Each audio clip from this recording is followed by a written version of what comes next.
Imagina por un momento que el corazón tecnológico y energético de nuestra civilización contemporánea, desde la fabricación de la microelectrónica de tu teléfono inteligente hasta el funcionamiento a plena potencia del gran colisionador de hadrones, dependiera de forma fundamental de una tecnología de propulsión térmica que los ingenieros de la época de James Watt ya utilizaban y perfeccionaban en pleno siglo XVIII. Sí, nos referimos de manera directa a la fuerza del vapor de agua. Llevamos prácticamente 200 años calentando agua en calderas gigantescas para producir un cambio de fase, mover los álabes de una turbina y generar la electricidad que hace funcionar nuestro mundo.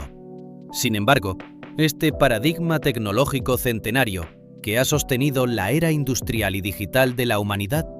está a punto de experimentar su transformación más profunda y radical. En diversos laboratorios de alta presión de Texas y en avanzadas instalaciones de siderurgia de China, la ciencia aplicada ha aprendido a domar un estado de la materia que desafía las clasificaciones tradicionales de gas y líquido. No es una simple mejora incremental de los sistemas existentes, es la introducción de un fluido supercrítico diseñado para jubilar de forma definitiva a la máquina de vapor convencional, representando el salto más significativo en la termodinámica aplicada desde los albores de la revolución industrial. Para comprender hacia dónde se dirige el futuro de la generación de energía global, primero debemos realizar un riguroso análisis histórico sobre cómo hemos llegado hasta aquí y cuáles son los límites físicos insalvables de las tecnologías actuales. El ciclo Rankine de vapor de agua ha reinado de manera indiscutible en la ingeniería de potencia desde que fuera formalizado matemáticamente por el físico escocés William Rankine en el año 1859. Esta tecnología destaca por su fiabilidad, su seguridad operativa y su predictibilidad mecánica. Sin embargo, desde una perspectiva termodinámica pura, operar una planta de generación eléctrica basada en el ciclo Rankine de vapor equivale a intentar correr un maratón de montaña calzando unas pesadas botas de plomo. La gran debilidad física de este ciclo radica en la necesidad constante de inducir transiciones de fase en el fluido de trabajo. Para generar movimiento, debemos tomar agua líquida fría, elevar su temperatura de forma progresiva hasta alcanzar su punto de ebullición y transformarla en vapor de alta presión y temperatura. En este salto de fase específico, el paso de estado líquido a gaseoso, se produce una inmensa absorción de energía, conocida como el calor latente de vaporización. En el caso del agua de H2O, este calor latente es excepcionalmente elevado, debido a la polaridad de su molécula y a la fuerza de sus enlaces de hidrógeno, requiriendo aproximadamente 2.260.000 julios de energía por cada kilogramo de agua que se desea evaporar. Esta energía calorífica masiva no se traduce en un incremento de la temperatura del fluido. Se consume exclusivamente en romper las uniones moleculares que mantienen unida la estructura líquida. Posteriormente, tras pasar por la turbina y entregar su trabajo mecánico, ese vapor debe ser enfriado y condensado de vuelta a estado líquido mediante gigantescos circuitos de refrigeración y torres de condensación, disipando y desperdiciando de forma irreversible todo ese calor latente de cambio de fase hacia la atmósfera de nuestro planeta. Se produce así una pérdida constante que limita la eficiencia real de las mejores centrales de vapor del mundo, a valores que rara vez logran superar el 35% de rendimiento útil. La vía de escape a esta ineficiencia intrínseca de los cambios de fase fue descubierta de forma accidental en el año 1822 por el físico y barón francés Charles Cagnard de Latour. Durante una serie de experimentos en los que calentaba líquidos de diversa naturaleza dentro de recipientes metálicos herméticamente cerrados de alta resistencia, de Latour observó un comportamiento físico sumamente anómalo. Al alcanzar una temperatura y presión específicas, el límite físico y visual de separación entre la fase líquida y la fase gaseosa desaparecía de forma repentina dentro del contenedor. El menisco de separación de fase se desvanecía, dando paso a una sustancia homogénea y singular. Acababa de documentarse por primera vez el punto crítico de la materia. Durante más de un siglo de desarrollo industrial, este fenómeno físico se mantuvo relegado a las páginas de los libros de texto de termodinámica avanzada, como una mera curiosidad de laboratorio de nula aplicación industrial práctica. Sin embargo, en el panorama tecnológico de este año 2026, el aprovechamiento del punto crítico se ha consolidado como la llave maestra para inaugurar una nueva era de la generación energética global. Imaginemos un fluido que posea de manera simultánea las mejores propiedades de transporte de los dos estados clásicos de la materia. La alta densidad física de un líquido, ideal para transferir un momento lineal masivo e impartir una fuerza mecánica brutal sobre los álabes de una turbina de tamaño reducido, pero combinada de forma asombrosa con la bajísima viscosidad y la alta difusividad de un gas, lo que le permite fluir y deslizarse a través de los canales internos del sistema con una fricción aerodinámica insignificante. Las aplicaciones industriales que se abren ante la ingeniería al domar un fluido con semejantes propiedades termodinámicas son verdaderamente ilimitadas. Si te apasiona la termodinámica aplicada que desafía los límites tradicionales de la ingeniería y buscas comprender las tecnologías reales que transformarán la generación de energía global, la descarbonización industrial y el diseño de los sistemas energéticos del mañana, suscríbete a este canal ahora mismo. Analizamos las revoluciones científicas con un rigor académico incomparable, para que siempre estés un paso por delante de la innovación. Para hacer realidad esta revolución de la eficiencia, la ciencia de los materiales y la termodinámica aplicada han seleccionado como protagonista e ingrediente fundamental a un compuesto químico que habitualmente asociamos con la contaminación y el calentamiento global: el dióxido de carbono, o CO2. Sí, el mismo gas de efecto invernadero cuya acumulación descontrolada en la atmósfera amenaza el equilibrio climático de la biosfera terrestre, se convierte aquí en el héroe indiscutible de la eficiencia energética. La física detrás de la elección del dióxido de carbono es de una gran elegancia y viabilidad operativa. Para transformar el agua de H2O en un fluido supercrítico es necesario calentarla por encima de los 374 grados Celsius y someterla a una presión colosal de más de 221 atmósferas, lo que exige infraestructuras de una robustez mecánica y unos costes de capital prohibitivos para su uso generalizado. El dióxido de carbono, por el contrario, posee unos parámetros críticos sumamente asequibles e idóneos para la ingeniería práctica. Para alcanzar su punto crítico, el CO2 solo requiere ser comprimido a 74 veces la presión atmosférica convencional, lo que equivale aproximadamente a 7,38 megapascales, y calentado a una temperatura moderada de poco más de 31,1 grados Celsius, un nivel térmico tan bajo que podría alcanzarse de forma literal simplemente sosteniendo el contenedor con la calidez de nuestras propias manos. Al superar este umbral crítico, el dióxido de carbono penetra de forma estable en el estado supercrítico de CO2 supercrítico. Para visualizar la física del estado supercrítico de forma clara, podemos recurrir a una analogía de tráfico vial de alta densidad. Imaginemos el comportamiento de los vehículos en una autopista. En un estado gaseoso convencional, la densidad es extremadamente baja. Los coches están muy separados unos de otros por inmensos espacios de asfalto vacío y pueden circular a gran velocidad, pero el flujo total de masa por segundo es reducido. En un estado líquido tradicional, por el contrario, nos encontramos ante un atasco masivo en hora punta. Los coches están tan sumamente pegados parachoques con parachoques que ocupan de forma física cada centímetro de la carretera, impidiendo el movimiento rápido y limitando el flujo a un avance lento y viscoso. El estado supercrítico representa un comportamiento físico casi imposible de concebir en el plano de la experiencia cotidiana. Es el equivalente exacto a lograr que ese mismo atasco masivo de hora punta, con miles de coches pegados de forma compacta unos a otros ocupando por completo la autopista, de repente comience a circular y a fluir a una velocidad constante de 120 km por hora de forma perfectamente armónica. Tienes la inmensa masa física, la densidad y la inercia del atasco concentrado, pero combinadas de forma simultánea con la agilidad de movimiento, la baja resistencia y la alta velocidad de una autopista completamente despejada.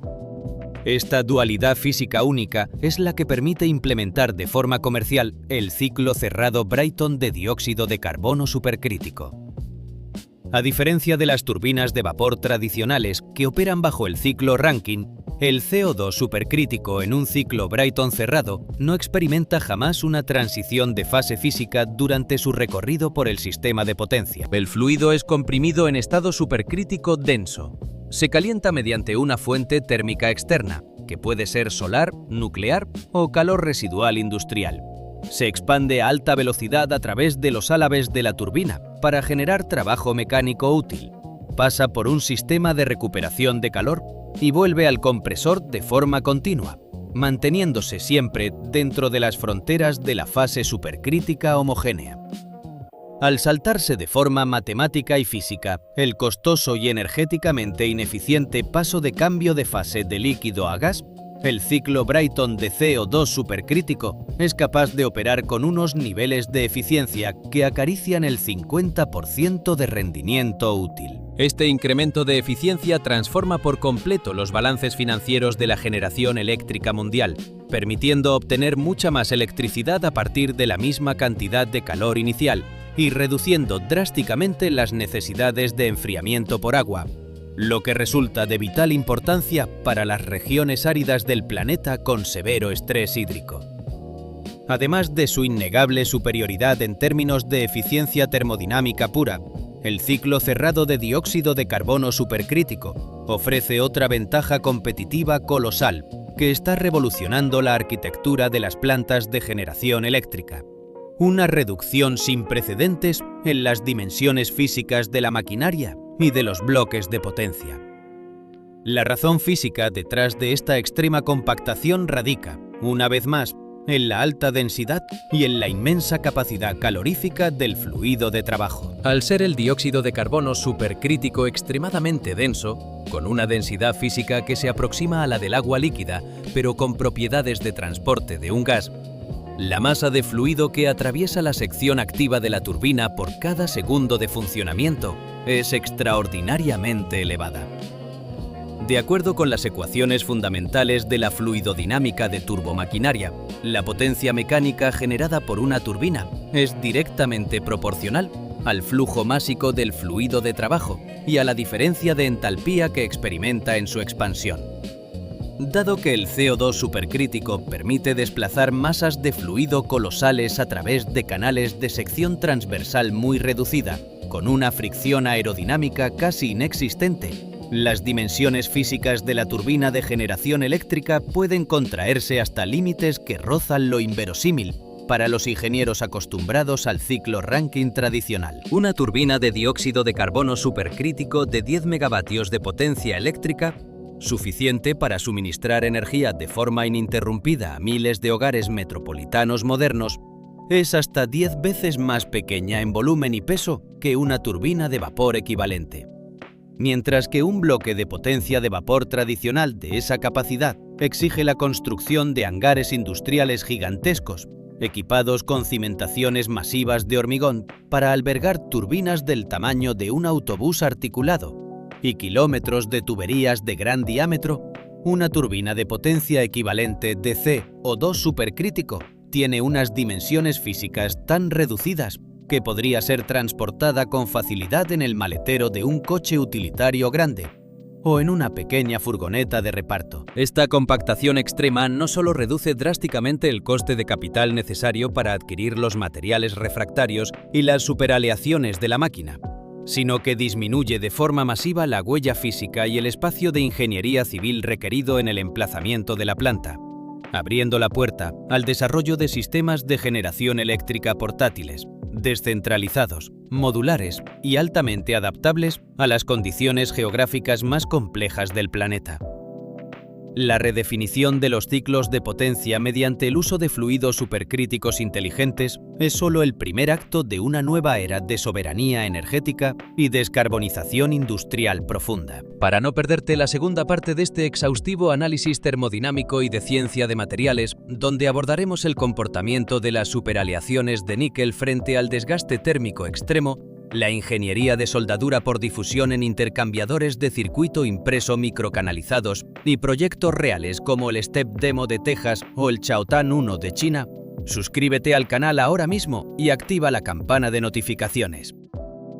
A pesar de que el aprovechamiento del dióxido de carbono supercrítico promete revolucionar de forma absoluta la eficiencia en la generación de energía global, trasladar estos elegantes principios termodinámicos a la escala de la ingeniería comercial real representa una de las mayores pesadillas de diseño a las que se ha enfrentado la metalurgia contemporánea en este año 2026. El funcionamiento estable de un ciclo cerrado de potencia de estas características exige someter a las máquinas a un entorno operativo sumamente hostil, caracterizado por la coexistencia de presiones mecánicas colosales de más de 20 megapascales, el equivalente a 200 bares de presión física constante, y temperaturas de funcionamiento extremas que superan los 700 grados Celsius de forma continua. A estas escalas térmicas y de presión, el comportamiento físico de los metales convencionales cambia por completo. El acero inoxidable tradicional, que se comporta con una solidez excelente en condiciones normales, se ablanda bajo estas temperaturas extremas hasta adquirir propiedades mecánicas maleables, similares a las de la plastilina. Este fenómeno físico de deformación plástica lenta, progresiva e irreversible bajo tensiones constantes inferiores al límite elástico del material, se conoce en la ciencia de materiales como fluencia lenta o deformación por fluencia. Pero el verdadero enemigo invisible de esta tecnología no es únicamente la deformación mecánica, sino un proceso de degradación química profunda provocado por el propio dióxido de carbono supercrítico, conocido como carburización interna del metal. Bajo presiones de 200 bares, las moléculas de CO2 supercrítico son tan sumamente densas y activas que los átomos de carbono logran disociarse y penetrar de forma física a través de los microporos de la superficie de las tuberías metálicas, difundiéndose de forma profunda hacia el interior de la estructura cristalina del acero.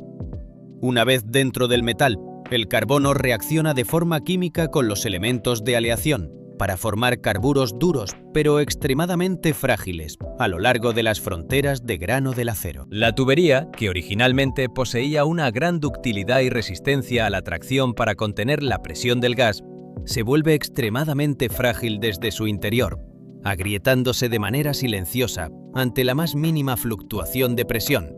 y amenazando con provocar una ruptura explosiva catastrófica de la planta.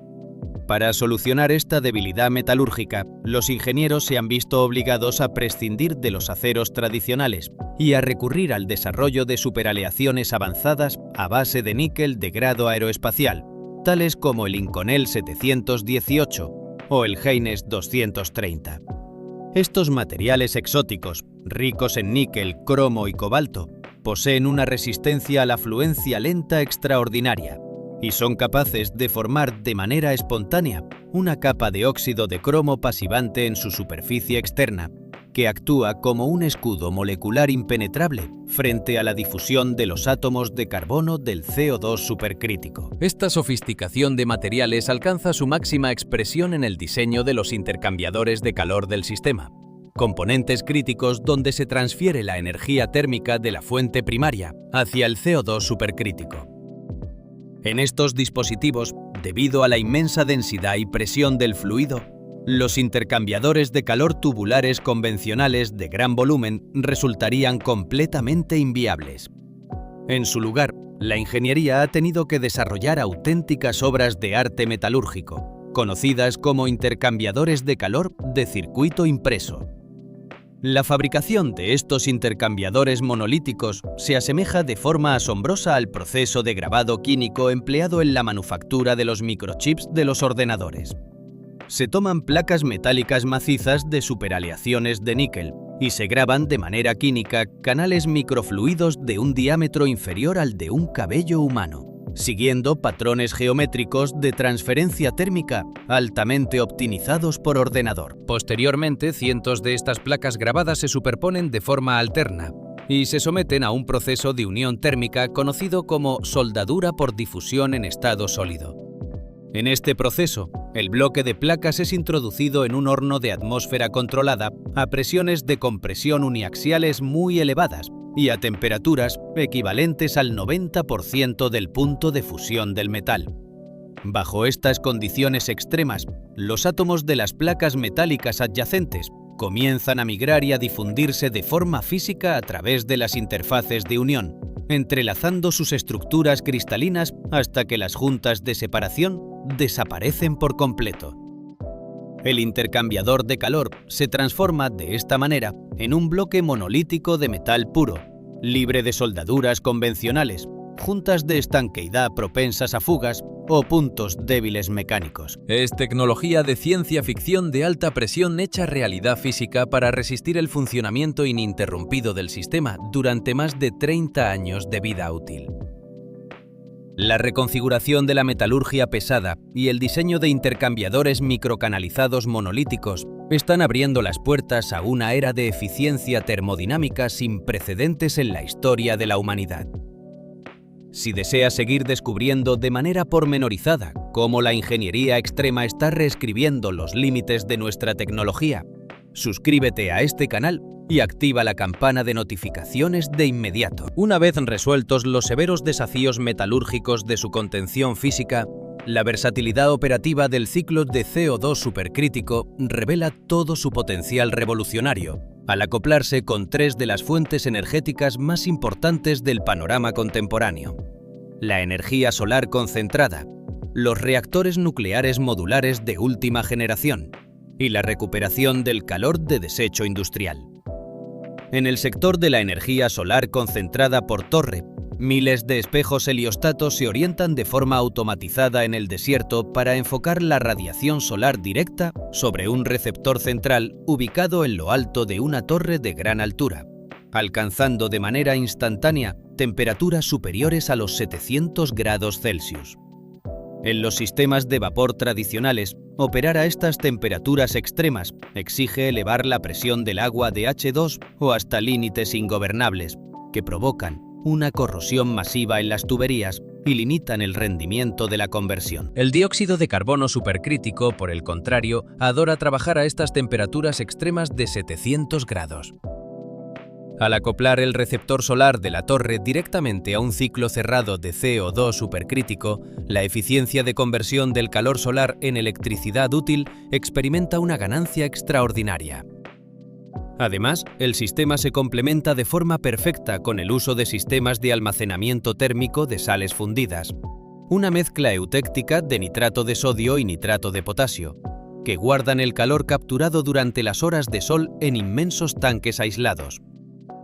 Gracias a que la turbina de CO2 supercrítico requiere un bloque de potencia 10 veces más pequeño que una turbina de vapor, la planta puede compactarse de manera masiva, reduciendo los costes de capital y de ingeniería civil del proyecto, y permitiendo que la central solar continúe generando electricidad de forma constante durante toda la noche,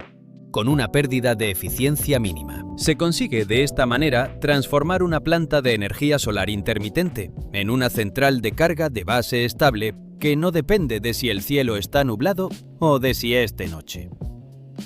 El segundo ámbito donde esta tecnología está demostrando ser vital es en el sector de la energía nuclear de cuarta generación, actuando como el compañero tecnológico perfecto para el despliegue de los pequeños reactores modulares, conocidos en la industria bajo las siglas de SMR.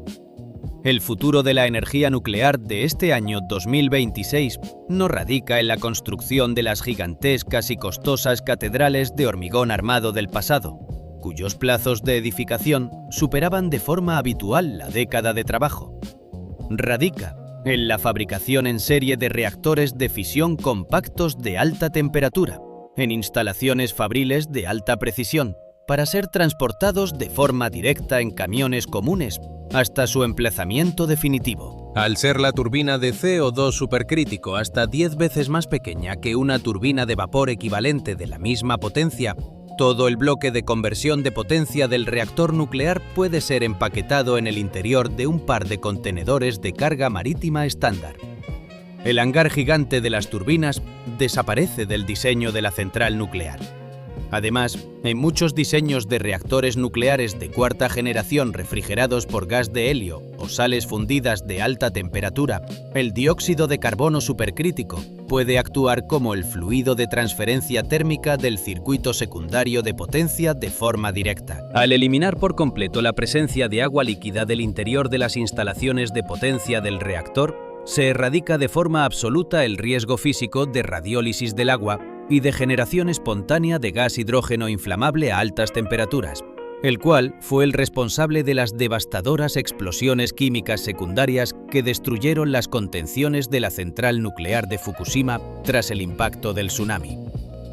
Se simplifica el diseño de seguridad activa del reactor, se reduce el volumen de residuos nucleares producidos gracias a la ganancia de eficiencia del 33% tradicional al 50% del ciclo de CO2 supercrítico, y se disminuye el coste de construcción de la energía nuclear de base, haciéndola más limpia, segura y económicamente competitiva frente a las alternativas fósiles. La descarbonización de la industria pesada y la optimización de los sistemas nucleares compactos de alta temperatura exigen una profunda y urgente reconfiguración de nuestros procesos industriales. Para mantenerte informado sobre los debates científicos y los avances de ingeniería que están haciendo realidad este Mañana de Energía Sostenible, haz clic en el botón de suscripción ahora mismo y activa las notificaciones. La tercera aplicación de esta tecnología, y quizás la más elegante e inspiradora desde una perspectiva termodinámica, es la recuperación activa de calor residual industrial de baja y alta temperatura. En los sectores de la industria pesada contemporánea, como las acerías, las plantas de cemento o las refinerías químicas, se queman diariamente cantidades ingentes de combustibles fósiles para mantener en funcionamiento los hornos de fundición y de calcinación. Una fracción inmensa de toda esa energía calorífica útil se escapa literalmente de forma libre por las chimeneas de escape de las fábricas hacia la atmósfera de nuestro planeta, en forma de basura térmica, contribuyendo de manera inútil al calentamiento del entorno, sin haber generado ningún tipo de trabajo útil para la sociedad. El éxito de la recuperación de este calor residual ha quedado demostrado de forma empírica y comercial en China, a través de la puesta en marcha del proyecto piloto Chaotan 1. En esta gran acería de alta producción se han instalado 2 turbinas de dióxido de carbono supercrítico con una potencia de 15 megavatios eléctricos cada una. El aspecto revolucionario de estas turbinas es que no consumen ningún tipo de combustible de gas, carbón o petróleo. No queman absolutamente nada. El sistema funciona de forma limpia e inteligente, canalizando los flujos de gas caliente que escapan por las chimeneas de los hornos de fundición de acero directamente hacia los intercambiadores de calor impresos de la planta de CO2 supercrítico. El calor de desecho calienta el dióxido de carbono comprimido hasta superar su punto crítico, forzando la expansión del fluido y moviendo de manera continua los álabes de las turbinas para generar electricidad limpia antes de que esa energía térmica se pierda en la atmósfera. En el caso específico del proyecto Chaotan 1, este reciclaje de basura térmica permite generar de forma constante 70 millones de kilovatios hora de electricidad limpia al año. Esto representa energía eléctrica suficiente para iluminar miles de hogares metropolitanos modernos de forma ininterrumpida, sin haber emitido ni un solo gramo extra de dióxido de carbono al medio ambiente. Simplemente reciclando lo que antes era considerado un residuo térmico indeseable de la siderurgia. Es lo más cercano que la física de la termodinámica permite en nuestro universo a la creación de energía limpia de forma gratuita. Sin embargo, como es nuestra obligación analítica en este espacio científico, debemos separar el entusiasmo tecnológico desmedido de la realidad rigurosa de la ingeniería y analizar en detalle los complejos límites físicos y metalúrgicos que aún frenan la adopción masiva de los vidrios metálicos masivos en la infraestructura de gran escala, el fenómeno de las presiones extremas y el riesgo de una ruptura mecánica catastrófica. Manejar flujos masivos de dióxido de carbono supercrítico a presiones de 200 bares de forma continua representa una danza constante con el peligro sobre la pista de la ingeniería. Si una pequeña cápsula de gas comprimido del tamaño de un dedo de la mano es capaz de liberar una fuerza mecánica destructiva colosal al sufrir una falla física de material y explotar, destrozando placas de acero circundantes, imaginemos por un momento la magnitud de la catástrofe potencial que representaría el fallo por fatiga de material o corrosión oculta en los componentes rotatorios de una turbina industrial de 10 megavatios, operando bajo presiones extremas y girando a regímenes de rotación extraordinarios de 27.000 revoluciones por minuto. La liberación instantánea de toda esa inmensa energía mecánica acumulada en forma de onda de choque destructiva ocurriría en una fracción de milisegundo, actuando de forma física como una detonación de gran potencia que podría destruir de manera instantánea el hangar completo de la planta de potencia y poner en grave peligro la vida de los operarios de la instalación. Para evitar estas catástrofes potenciales durante la fase de desarrollo tecnológico en este año 2026, los ingenieros no realizan estos experimentos en instalaciones industriales convencionales desprotegidas. Proyectos de gran envergadura como el STEP Demo, Supercritical Transformational Electric Power, que ha requerido una inversión financiera superior a los 155 millones de dólares, financiados en gran parte por el Departamento de Energía de los Estados Unidos, se encuentran situados en las instalaciones fortificadas del Southwest Research Institute en San Antonio, Texas. Este centro de pruebas es un auténtico búnker de alta tecnología aeroespacial. Los experimentos se monitorizan y se controlan de forma remota por los ingenieros desde salas de control blindadas, ubicadas a decenas de metros de distancia de la propia turbina activa, mientras ésta ruge a 27.000 revoluciones por minuto, bajo condiciones extremas de presión y temperatura. La sala donde se aloja el motor de CO2 supercrítico está rodeada por muros de contención masivos de hormigón armado de gran espesor y equipada con cámaras de alta velocidad de resolución milimétrica, diseñadas para detectar de manera instantánea la más mínima microfuga de gas antes de que pueda evolucionar hacia una descompresión explosiva catastrófica de los conductos. Asimismo, todo el bloque de potencia incorpora sensores de vibración piezoeléctricos ultrasensibles de alta frecuencia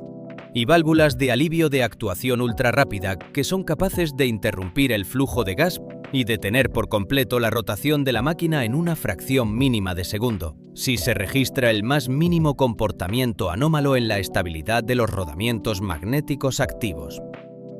En este búnker tecnológico de Texas, la seguridad no es un aspecto secundario de la instalación. Es la premisa física fundamental sobre la cual se ha cimentado la totalidad del diseño de la planta. Cada canal de los intercambiadores de circuito impreso, cada junta de estanqueidad de alta presión y cada soldadura por difusión en estado sólido es sometida a ensayos de presión destructivos que duplican o triplican las condiciones reales de funcionamiento, antes de permitírsele interactuar con una sola molécula de dióxido de carbono supercrítico en la línea de pruebas, garantizando un control absoluto del riesgo mecánico en la fase previa a su escalado comercial definitivo.